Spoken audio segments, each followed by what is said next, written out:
विरजा जोशी, एकतर तू बरबाद होशील नाहीतर मी तरी. करण, फक्त माझा आहे, फक्त माझा, कळलं तुला, फक्त माझा. तिचा राग बघून ते सगळेच घाबरले. इंद्रजित, तू तू नक्की काय करायचा विचार करतेस प्रिन्सेस? किंजल हातातल्या त्या क्रिस्टल ग्लासमधल्या स्कॉचमध्ये बुडालेले बर्फाचे तुकडे खेळवत मध्येच कुस्तीतपणे हसत तिने तो ग्लास ओठाला लावला. किंजल, तू काय म्हणाला होतास समीर? बेंजी असली म्हणून काय झालं? पोरगी टच आहे? ही ही ही. हळूहळू सगळ्यांना क्लिक व्हायला लागलं की तिला नेमकं काय म्हणायचं आहे ते. तसे ते सगळेच राक्षसीपणे हसू लागले. आता कुठेतरी मनाला शांतता लाभलेल्या किंजलने आपल्या पर्समध्ये हात घातला आणि करणचा फोन पर्समधून काढला.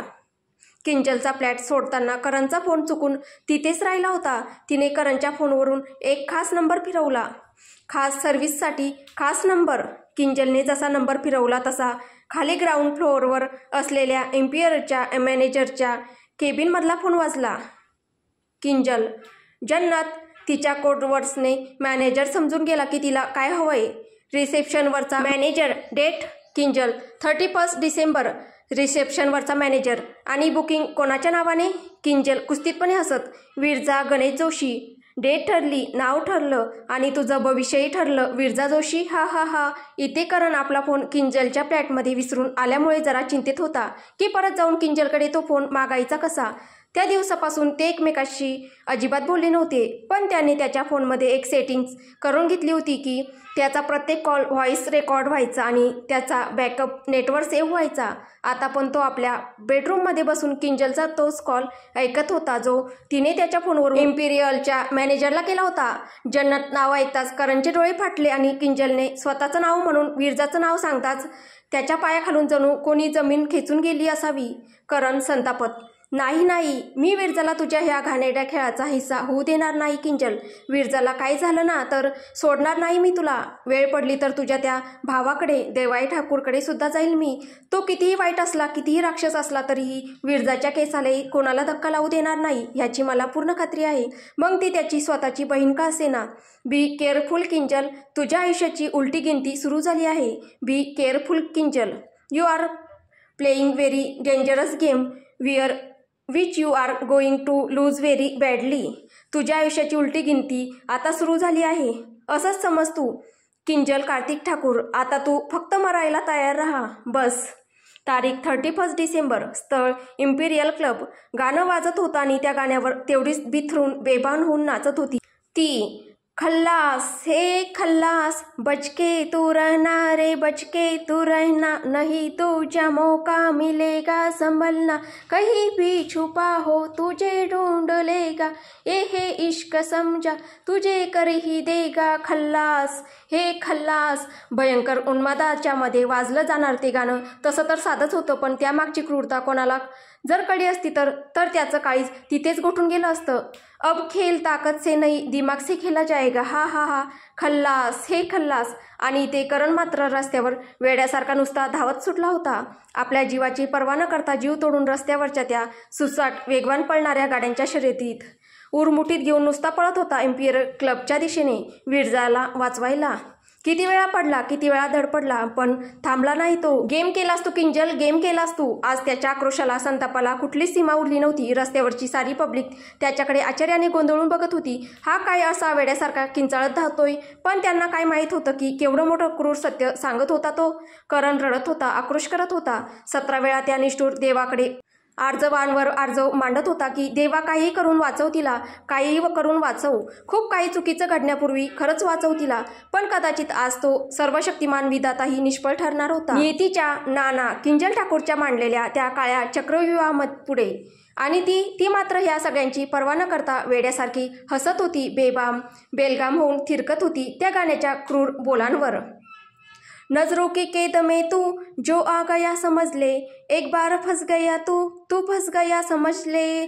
नजरों की कैद में तू जो आ गया समझ ले, एक बार फंस गया तो तू फंस गया समझ ले, नहीं तेरे जैसा कोई भी निशाना, हाँ बच के तू रहना रे बच के तू रहना, नहीं दूजा मौका मिलेगा संभलना, कहीं भी छुपा हो तुझे ढूंढ लेगा, ए इश्क समझा तुझे कर ही देगा खल्लास, हे खल्लास. करण स्वतःशीच रडत सांगितलं होतं तिला, 1000 वेळास बजावलं होतं की काही झालं तरी आज घराच्या बाहेर पाऊल टाकू नकोस म्हणून, पण नाही ऐकलं तिने माझं, नाही ऐकलं. गेलीच शेवटी त्या किंजलच्या चक्रव्यूहात फसायला. का ऐकलं नाहीस विरजा तू, का?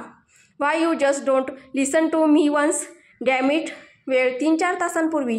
स्थळ विरजाचं घर. आज सकाळपासून विरजाचा जीव घाबरत होता. शकून अपशकून न मानणाऱ्या तिच्या मनाला उगाचच शकून अपशकुनाचे भास होत होते. मन थरथरतंय, शरीर थरथरतंय, काय होतंय असं आज मला, विरजा स्वतःशीच घाबरून विचार करत होती. तिने आपल्या एका थरथरत्या हाताला दुसऱ्या हाताने घट्ट दाबून ठेवले. हळूच कोपऱ्यात बसलेल्या आणि आपल्या आईशी हसत हसत मोठ्याने गप्पा मारणाऱ्या करणकडे नजर टाकली. करण हसत तर होता, पण ते हसू आज नेहमीसारखं डोळ्यांपर्यंत पोहोचत नव्हतं त्याच्या. विरजा मनात, का करण असं काय झालंय आज? एक अनामिकच भीती करणच्या डोळ्यात दाटून आली होती. पण कसली? विरजा विचारच करत होती आणि तिने आपल्या विचारांचं चक्र परत एकदा करणकडे वळवलं. सकाळी एकदम अगदी पहाटेच करण त्यांच्या घरी दाखल झाला होता. एवढ्या सकाळी? चक्क 5:30 वाजताच करणला आपल्या दारात पाहून एकदम विचित्रच वाटलं विरजाला. एवढ्या सकाळी कोण कोणाच्या घरी जातं, ते पण असं विनाकारण? तर त्याच्यावर म्हणे, तुमच्या सगळ्यांची खूप आठवण आली होती म्हणून लवकर आलो. नाही पटलं विरजाला ते कारण. सुनीताबाईंना पण करणचं येणं तसं खटकलं नसलं तरी जरा विचित्रच वाटलं होतं. पण जावई माणसाला कसं काय बोलणार म्हणून त्या गप्प बसल्या. पण करणही आल्यापासून जरा विचित्रच वागत होता. कोणाला म्हणजे कोणालाही घराबाहेर पडू देत नव्हता. चक्क मीनू आणि प्रणालीला पण शाळा कॉलेजमध्ये जाऊ दिले नव्हते त्याने आज. विरजाला तर किती वेळा अक्षरशः दर अर्ध्या तासाने बजावून सांगत होता की आज काही झालं तरी घराच्या बाहेर पडू नकोस म्हणून. पण का ते मात्र सांगत नव्हता. सुनीताबाईंनी करणकडे जरा प्रश्नार्थक नजरेने बघितलं. करणने नुसते आपले डोळे घट्ट मिटले. सुनीताबाईंना जो इशारा कळायचा होता तो कळला. थरथरला त्यांचा वृद्ध देह. अंगावरून सनगदिशी भीतीची एक थंड लहर दौडून गेली. स्वतःला सावरत भिंतीचा आधार घेत त्या उठल्या आणि स्वयंपाकघरात गेल्या. हातातला डबा जोरात दाणकन आपटला त्या जमिनीवर व तिथेच बसकन मांडली. स्टोवपाशी सुनीताबाई अस्वस्थ होत. जरूर याच्या पाठीमागे तो हरामखोर देवाय ठाकूर असेल. सुधरत पण नाही नीच. ग्रहण म्हणून जो टांगलाय आमच्या नशिबावर ते सुटतं का नाही? का माझ्या पोरीच्या पाठीमागे शनी बनून लागलाय रे राक्षसा? एकदा सोड तरी तिचा पिच्छा आणि जगू दे तिला बिचारीला सुखाने. एकदाचा कुठेतरी जाऊन मर एकदाचा. घाल तुझी ती लाकडं एकदाची चुलीत, म्हणजे सुटू तरी आम्ही सगळेच तुझ्या कचाट्यातून. पण देव पण ना अशा लोकांना लवकर उचलत नाही. आमच्यासारख्या गोरगरिबांचा छळ करण्यासाठी याच्यासारख्या राक्षसांना इथेच ठेवतो आमच्या छाताडावर जिवंत. संतापलेल्या सुनीताबाई देवाच्या नावाने कडाकडा बोट मोडीत होत्या. स्वतःच्या घरादारावरून लेकराबाळांवरून मुठी भरून मिरच्या मीठ मोहरी ओवाळून जाळात टाकत होत्या. तसा ताडकन भडका उडाला. त्या जळणाऱ्या तडतडणाऱ्या मीठ मिरच्या बघून सुनीताबाईंच्या मनाला थोडीशी शांती लाभली. वाईट नजर जळाली. पण खरंच वाईट नजर एवढ्या थेवड्याशा गागीने जळून जाणार होती का? ती पण तेव्हा जेव्हा ती वक्र वाईट नजर ठाकूरांची असेल तर. दुर्दैवाने चक्रीवादळ परत एकदा त्या घरावर घोंगावू लागलं होतं. मोठ्या मुश्किलीने करण ते वादळ थांबवण्याचा प्रयत्न करत होता. हातातल्या घड्याळाकडे बघत येणारा प्रत्येक क्षण मोजत होता. दिवसातला एक मिनिट एक तास जसा कमी होत होता तसा त्याच्या जीवात जीव येत होता. जेव्हा दुपारचे 12 वाजले तसा त्याने एक मोठा निश्वास सोडला. आता फक्त 12 तास मग ही दुष्ट घटिका संपून जाईल. हा जो दुष्ट सापळा रचलाय ना किंजलने विरजासाठी तो तुटून जाईल. मग बघतो मी तुला. एकदाचं हे सगळं फक्त एकदाचं संपू दे. त्या एवढ्या दहशतीच्या वातावरणातही त्याचा किंजलवरचा राग उफाळून येत होता. पण वेळ आणि काळ कोणासाठी थांबलाय? Tick tick tick tick tick tick घड्याळाचे काटे वाजत होते आणि त्याच वेळी करणचा फोन घणाणला. अचानक आलेल्या फोनच्या रिंगने करण सकट सगळेच दचकले. अंगावर असे काटे आले पटकन. वाजणाऱ्या फोनकडे अजूनही तो जरा भीतीदायक नजरेने बघत होता. जणू फोन नाही जिवंत बॉम्ब होता तो. आपली सगळी हिंमत एकवटून करणने फोनवरचं नाव बघितलं तर त्याच्याच शाळेचा मित्र होता. पण एक मन अजूनही त्याला सावध करत होतं की नको उचलू, अजिबात नको उचलू. त्याने मनाचा कौल मानून शेवटी फोन कट केला. पण दुसऱ्या सेकंदाला तो फोन परत वाजू लागला. 4-5 वेळा कट केल्यानंतरही फोन सारखा वाजतच होता. शेवटी कंटाळून अखेर करणने तो फोन उचलला आणि नेमका तिथेच चुकला. इथल्या तिथल्या गप्पा मारून झाल्यावर त्याच्या मित्राने मग भेटतोस का आता असं करणला विचारलं. तसं करणने त्याला स्पष्ट नकार दिला तर त्या मित्राने जास्तच आग्रह केला. अरे किती दिवस झाले भेटलो नाही, बसलो नाही. काय यार तू पण लगेच विसरलास आपल्या मित्रांना. असं बोलून त्या मित्राने करणला भेटण्यासाठी शेवटी राजी केलंच. कंटाळून करणने त्याला एकदाच हो म्हटलं आणि घराच्या बाहेर पडला. जाताना त्याने एकदा मागे वळून सुनीताबाई आणि विरजाकडे बघितलं. का कोणास ठाऊक एक अनामिक भीती सगळ्यांच्याच काळजात दाटून आली होती. घाबरून विरजा काही बोलणार त्याच्या आधीच तो बोलला. मी येतोय परत 5 मिनिटात बाहेर जाऊन. पण तुम्ही कोणी कुठेच जायचं नाही. अगदी आज आकाश कोसळलं तरी बाहेर पडायचं नाही. विशेष करून तू विरजा. भरलेल्या डोळ्यांनी त्याने एकदा परत त्या सगळ्यांवर नजर फिरवली. का कोणास ठाऊक एकदा मन भरून सगळ्यांना बघितलं. जणू काही तो त्यांचा शेवटचा निरोपच होता. तो घराच्या बाहेर पडला. कोपरी चौकात पलीकडे त्याचा मित्र कधीपासून त्याची वाट बघत होता. त्याने करणला हात केला तसा करण रस्ता ओलांडून त्याच्याकडे येऊ लागला. पण तेवढ्यात एक ट्रक धाडधाड करत करणच्या दिशेने आला आणि धडाम करून त्याला उडून निघून गेला. रक्ताचे शिंतोडे सगळीकडे उडाले गेले. एका क्षणात सगळं संपलं. सगळं सुन्न. इतकं की करणला किंचाळायची संधी मिळाली नाही. आता आला तसा तो ट्रक धाडधाड करत निघून गेला आणि ते सगळी पब्लिक थिजून रस्त्यावर एखाद्या पालापाचोळ्याप्रमाणे पडलेल्या त्या रक्तबंबाळ करणच्या निर्जीव देहाकडे बघत होती.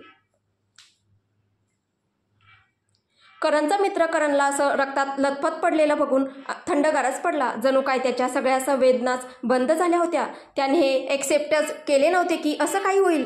तेवढ्यात एक माणूस त्याच्या बाजूला आला आणि पैशाची 2 जाड बंडल त्याच्या हातात कोंबली. तसा तो मित्र भानावर आला. थरथरत्या नजरेने त्याने त्या माणसाकडे बघितले आणि बोलला. आपलं हे ठरलं नव्हतं. करणला फक्त बाहेर बोलवायचं ठरलं होतं. मग त्याला उडवलं का? का? तो व्यक्ती भडकत. जास्ती मैत्रीची नाटकं मला दाखवू नको. किती चांगला मित्र आहेस ना त्याचा तू, ते मला चांगलंच माहीत आहे. आणि एवढीच जर खाज होती मैत्रीची तर पैशासाठी का विकली? मला दाखवतोय यारी दोस्ती. आता याला इथेच चढवायचं की हॉस्पिटलमध्ये घेऊन जायचं ते तुझं तू ठरव. पण याबद्दल कोणाकडे तोंड जरी उघडलं तर लक्षात ठेव, दुसऱ्या वेळी ट्रकच्या खाली तू असशील. लक्षात ठेव. त्या मित्राला धमकी देऊन ती व्यक्ती लगेच तिथून निघून गेली. एकदा हातातल्या पैशाकडे आणि एकदा आपल्या रक्तबंबाळ मित्राकडे करणकडे बघत होता तो. त्याला स्वतःचीच लाज वाटली आणि तो करणकडे धावला. रक्त बरंच गेलं होतं पण जीव अजून धडधडत होता त्या शरीरात. 4-5 लोकांच्या मदतीने त्या मित्राने करणला फटाफट हॉस्पिटलमध्ये नेलं. इथे करणच्या मित्राला धमकी देऊन ती व्यक्ती हे सगळं लांबूनच बघत होती. जसं करणला तिथून घेऊन जाण्यात आलं तसा त्या व्यक्तीने एका ठिकाणी फोन फिरवला. ती व्यक्ती.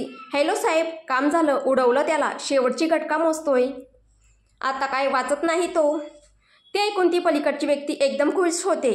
छान, खूप छान. तुझी बाकीची रक्कम तुला मिळून जाईल. पण यात माझं नाव कुठेही आलं नाही पाहिजे. कळलं?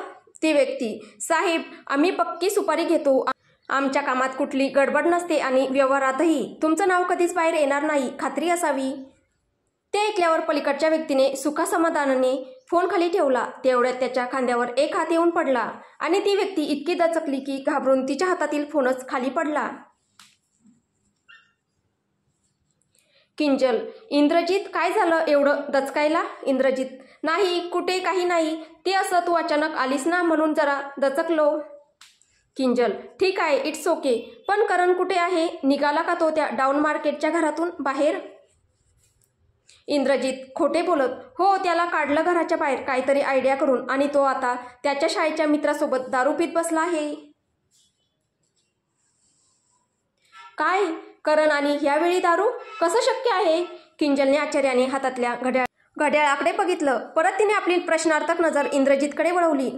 इंद्रजित तसा गडबडला आणि बोलला.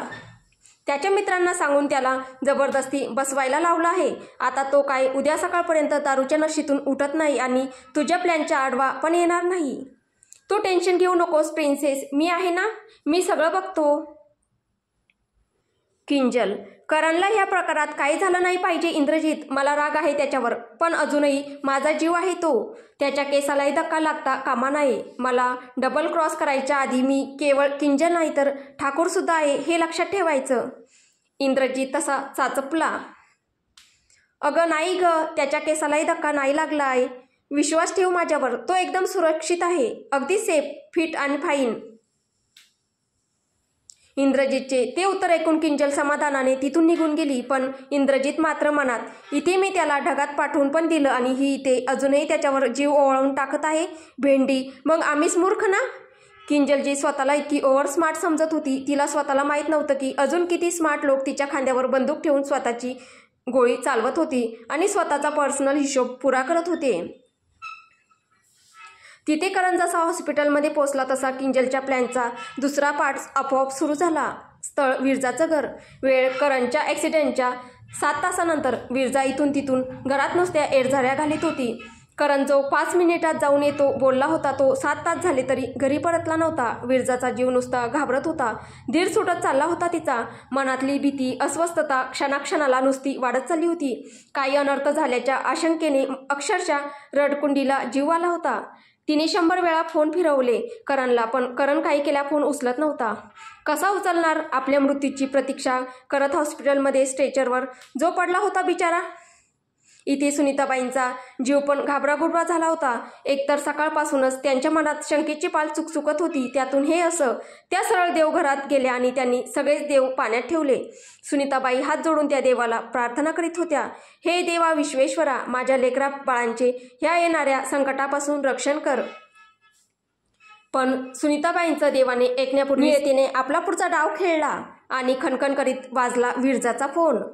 करणचा फोन असेल ह्या आशेने विरजाने अक्षरशः धडपडून उठून फोन उचलला. हॅलो, हा करण, कुठे आहेस तू? तुला माहीत आहे का कधीपासून वेड्यासारखी वाट बघते आम्ही सगळे तुझी. तू आताच्या आता सरळ घरी निघून ये बरं. इंद्रजित. हॅलो, मी करण नाही, करणचा मित्र बोलतोय. करणला देवाय ठाकूरने उचललं आहे आणि नेलंय इम्पिरियल क्लबला. मला नक्की कळत नव्हतं की कोणाला फोन करू, म्हणून मी तुला फोन केला. मला तर असं वाटतंय की तो देवाय ठाकूर काही करणला जिवंत ठेवत नाही, आज मारून टाकेल तो त्याला. तू पळ लवकर, ये इथे, नाहीतर करण आज काही जिवंत सापडत नाही. पळ लवकर. धक्क्याने विरजा खालीच बसून गेली. देवाय ठाकूर? नाही, देव असं काही करणार नाही. माझा देव करणला मारणार नाही. करण, मी आलेस. ती तशीच उठली. पुढचा मागचा कसलाही विचार न करता पर्स घेऊन घराच्या बाहेर धावली. शेवटी तिने ती सुरक्षेची लक्ष्मण रेषा अखेर पार केलीच आणि इथे नियती खदखद करून हसत होती. इथे सुनीताबाई हाका मारत मारत विरजाच्या पाठीमागे धावल्या. सुनीताबाई, विरजा थांब विरजा, जाऊ नकोस पुढे, धोका आहे. तो काळ बनून वाट बघतोय तुझी. नको जाऊस रे माझ्या लेकरा, नको जाऊस, थांबून जा तिथेच. पण विरजाने कधीच आपल्या दुर्दैवाकडे मार्गक्रमण केलं होतं. त्या नजरेच्या आड होणाऱ्या रिक्षाकडे सुनीताबाई हतबलपणे बघत उभ्या होत्या. घाबरून त्यांनी बाजूच्या दुकानातून करणला फोन लावला. सुनीताबाई स्वतःशीच बडबडत, कुठे जाते, काय जाते, काही सांगितलं नाही, नुसती धावत सुटली. पाठीमागे असलेल्या आपल्या म्हाताऱ्या आईचा जरा पण विचार केला नाहीस विरजा तू. कधीपर्यंत असा त्रास देणार आहेस तू मला? कधीपर्यंत? कधीतरी ह्या म्हाताऱ्या माणसाचं एक रे पिल्ला, तुझी आई तुझ्या भल्यासाठीच सांगते, तुझं वाईट नाही चिंतणार ती. विरजाला ओरडत असतानाही तिच्या काळजीने सुनीताबाई नुसत्या रडत होत्या. सुखरूप असू दे रे माझं बाळ देवा, सुखरूप असू दे माझं लेकरू. हा करण पण का फोन उचलत नाही माझा? हॅलो करण, करण, फोन उचलणारे बाळा.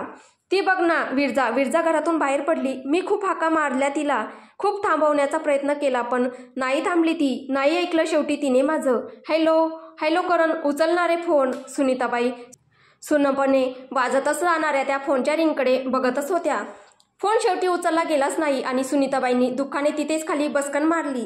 इथे रिक्षातून इम्पिरियल क्लबकडे जाताना विरजा सारखी रडत होती, करणच्या काळजीने आणि देवायसाठीही. विरजा रडत स्वतःशीच आक्रोश करीत, देव, तुम्ही असं वागू शकत नाही, तुम्ही नाही आहात असे, प्लीज करणला सोडून द्या. रडता रडता ती देवायला सारखा फोन करत होती. पण नेमका देवाय त्यावेळी फॉरेन क्लायंट सोबत मीटिंगमध्ये बिझी होता. रात्री न्यू इयरची पार्टी होती म्हणून ते सगळं काम लवकर आवरत होते. ब्लेझरच्या खिशात सायलेंट मोडवर ठेवलेल्या आपल्या पर्सनल फोनकडे देवाईचं लक्षच नव्हतं. किमान 20 ते 30 वेळा विरजाने फोन केला पण त्याने उचललाच नाही. रडत रडत हुंदके देत देत हतबल विरजा इम्पिरियल क्लबच्या दिशेने चालली होती. देवाई ह्या सगळ्या घडामोडीपासून अनभिज्ञ आपल्या ऑफिसमध्ये बिझी, तर करण हॉस्पिटलच्या बेडवर बेशुद्ध आपल्या मृत्यूची प्रतीक्षा करत. राजा, राणी आणि वजीर तिघेही चेकमेट. किंजल, तू खिंचा चला आएगा, बस वही पे ये रोग ऐसा, अगर हो गया तो समझ ले खल्लास. हे खल्लास, जीना है तेरा मुश्किल, तू मर गया समझ ले, मरना भी तेरा मुश्किल, तू ओ कर गया समझ ले. ये ओ रास्ता है जहाँ मुड़ना मुश्किल, ये ओ दास्ता है शुरू हो गई तो खल्लास. हे खल्लास, हाँ बच के तू रहना रे, बच के तू रहना, नहीं दूजा मौका मिलेगा संभलना, कहीं भी छुपा हो तुझे ढूंढ लेगा, ये है इश्क समझा तुझे कर ही देगा खल्लास. हे खल्लास. स्थळ इम्पिरियल क्लब. वेळ रात्री 7:30ची. घरातल्या विटलेल्या कपड्यांवरच विरजा तशीच अनवाणी पायाने निघाली होती. इम्पिरियल क्लबच्या त्या सिक्युरिटी गार्डचे कपडे पण तिच्यापेक्षा खूप भारी आणि चांगले होते. पायात चप्पल नाही, अंगावरच्या पंजाबी ड्रेसचा रंग उडून गेलेला, एका साईडला फाटलेला ड्रेस सेफ्टी पिनने जोडून ठेवलेला, विस्कटलेली ती वेणी आणि त्याहून विस्कळीत दिसत होती ती. विरजा हात जोडत त्या सिक्युरिटीला, दादा, ओ दादा, जाऊ द्या ना हो मला आतमध्ये, मारून टाकतील हो माझ्या होणाऱ्या नवऱ्याला ती लोक, प्लीज मला आत जाऊ द्या ना, मी पाया पडते तुमच्या, प्लीज जाऊ द्या मला आतमध्ये. असं बोलून ती त्या सुरक्षा रक्षकांच्या पायातच पडली. शहरातला नाही, चक्क देशातला नावाजलेला टॉप मोस्ट क्लब होता तो. 15 मजल्याची आलिशान वास्तू, अति उच्च श्रीमंत समाजातील नामचित लोकांच्या हक्काची ऐशोआरामाची जागा. आणि आता त्याच क्लबच्या समोर जुन्या पुराण्या फाटक्या कपड्यातील भिकारड्या अवतारातील मुलगी आत जाण्याचा आग्रह धरत होती. सारखी रडत होती, भेकत होती, 17 वेळा पाया पडत होती सिक्युरिटी गार्डच्या. नेहमी हाऊसफुल असणारा तो क्लब आज 31च्या निमित्ताने अजून जरा जास्तच गजबजलेला होता. देशी विदेशी ब्रँडेड कपड्यांमध्ये सजलेले तरुण तरुणी, बडे बाप की बिगडी हुई औलादे, देश विदेशी डान्सर्स सगळेच तिथून ये जा करत होते. आणि या सगळ्यांच्या समोर विरजाचं रडणं, भीक मागणं चालू होतं. क्लबची इज्जत जात होती, तमाशा बनत होता. 31च्या पार्टीचा सगळ्यांचाच मूडचा कचरा करत होती ती भिकारडी पोरगी. सगळेच तिच्याकडे किळसवाण्या नजरेने बघत होते. लगेच बाउन्सर्स पुढे आले आणि त्यांनी तिला उचललं. पण विरजा खसली. ऐकते, तिचं रडणं विनवण्या चालूच होत्या, पण त्या बाउन्सरनी काही तिचं ऐकलं नाही आणि फेकून दिलं बाहेर गार्बेज ट्रकच्या इथे. परत न येण्याची धमकी दिली आणि निघून गेले ते. पण विरजाकडे दुसरा पर्याय होताच कुठे. कपडे झटकती परत उठली आणि परत गेले त्या क्लबच्या दारात. यावेळी ते बाउन्सर्स, सिक्युरिटी गार्ड्स भडकले आणि तिला मारायला धावले, पण तिच्या पाठोमागून येणाऱ्या इंद्रजितच्या हाताचा इशारा बघून थांबले. शेवटी उद्योगमंत्री माने यांचा मुलगा होता तो. सगळे बाउन्सर्स, सिक्युरिटी गार्ड्स मागे सरकले आणि आपापल्या जागी गेले. विरजा इंद्रजितकडे रडवेल्या डोळ्यांनी बघत, हे मला आतमध्ये जाऊ देत नाही आहेत, करण आहे आतमध्ये, ते माझ्या करणला मारून टाकतील, मारून टाकेल देवाय त्याला. आणि मोठमोठ्याने रडू लागली. इंद्रजित, मी करणचा मित्र, मीच फोन केला होता, पण करण इथे नाही आहे, त्याला क्लबच्या पाठीमागच्या साईडला घेऊन गेलाय देवाय. ते ऐकताच विरजाने क्लबच्या पाठीमागे धाव ठोकली. तिच्या मागोमाग इंद्रजितही पळाला. तिथल्या एका भिंतीवर इंद्रजितने नॉक केले आणि एक पासवर्ड बोलला. तशी ती भिंत सरकली आणि एका लिफ्टमध्ये शिरली. त्या लिफ्टला फक्त एकच मजला माहीत होता, तो म्हणजे जन्नतचा. करणला शोधायला आलेल्या विरजाने लिफ्टच्या बाहेर पाऊल टाकलं तसं तिने स्वतःला एका छोट्याशा आलिशान क्लबमध्ये बघितलं. आलिशान झुंबर, महागडे पर्शियन कार्पेट, छतापासून खाली जमिनीपर्यंत जुळजुळीत पांढऱ्या रेशमी पडद्यांनी सजलेला, जागोजागी गुलाबी निळसर क्रिस्टल झुंबरांची लखलखती अनोखी लाइटिंग त्या जागेला एका वेगळ्याच दुनियेचा मादक आभास करून देत होती. श्रीमंती, सळसळतं तारुण्य, चढणारी नशा, आवेगात न राहणारी वासना, शृंगार यांनी भरलेला तो क्लब बघून विरजा दंग राहिली. तिथे उपस्थित असलेल्यांपैकी कोणीच शुद्धीवर नव्हतं. ना त्यांना आपल्या वागण्याचं भान होतं, ना अंगावरच्या कपड्यांचं. आलिशान काऊच, आरामदायक बैठकात अनेक श्रीमंत मुलं मुली वासनेत बुडाले होते. छोट्या छोट्या कपड्यातील तरुणींच्या कंबरेत हात घालून लक्ष्मीपुत्र इथून तिथून फिरत होते, तर त्या मुलीही त्यांना तेवढ्याच प्रोत्साहित करत होत्या. आजूबाजूचं कसलंच भान उरलं नव्हतं त्यांना, ना कसली भीड, ना कसली लाज लज्जा. उभा स्वैराचार मांडला होता तिथे। एकीकडे विदेशी नृत्यांगना कमी कपड्यात गोलाकार आकाराच्या त्या प्रत्येक बैठकीत नाचत होत्या, तर वेटर्स त्यांच्या ह्या उन्मादात कुठल्याही प्रकारच्या नशेची कमतरता पडू नये याची पुरेपूर काळजी घेत इथून तिथून drugs pills, syringe, powder tray ट्रॉलीमध्ये घेऊन फिरत होते। तो प्रत्यक्ष चाललेला उघड्या शरीरांचा नग्न अर्धनग्न खेळ बघून विरजाने लाजेने पटकन मान खाली घातली आणि वळून इंद्रजितकडे बघितले। विस्पारलेल्या डोळ्यांनी तिने त्याला विचारले, करण कुठे आहे? आणि देवाय? ती पुढे काही बोलण्याच्या आधीच खाली कोसळली। इंद्रजित मंदस्मित करत खाली झुकला। हळूच विरजाच्या मानेत खुपसलेली सिरीज त्याने बाहेर काढली आणि हसत परत आपल्या खिशात ठेवून दिली। भेटतील ना ते? इतकी काय घाई आहे? आम्ही आहोत तुमच्या सेवेसाठी तत्पर। तोपर्यंत हा हा हा जन्नत, अनिर्बंध सुखाचा, वासनेच्या आड असलेल्या परम क्रूरतेचा, धर्तीवरचा प्रत्यक्ष स्वर्ग। कसलंही बंधन नाही, कसलेही नियम नाही, नुसता अनैतिकतेचा मांडलेला उघडा बाजार। माणसाला माहीत असलेली प्रत्येक लिमिट इथे क्रॉस केली जायची, मग ती पैशाची असो, अनैतिकतेची असो, पाशवी सुखाची असो की क्रूरतेची असो। जन्नतचा फक्त एकच नियम होता, तो म्हणजे इथे कुठलाच नियम नाही, कुठलीच मर्यादा नाही, कुठलंच आणि कशाचंच बंधन नाही।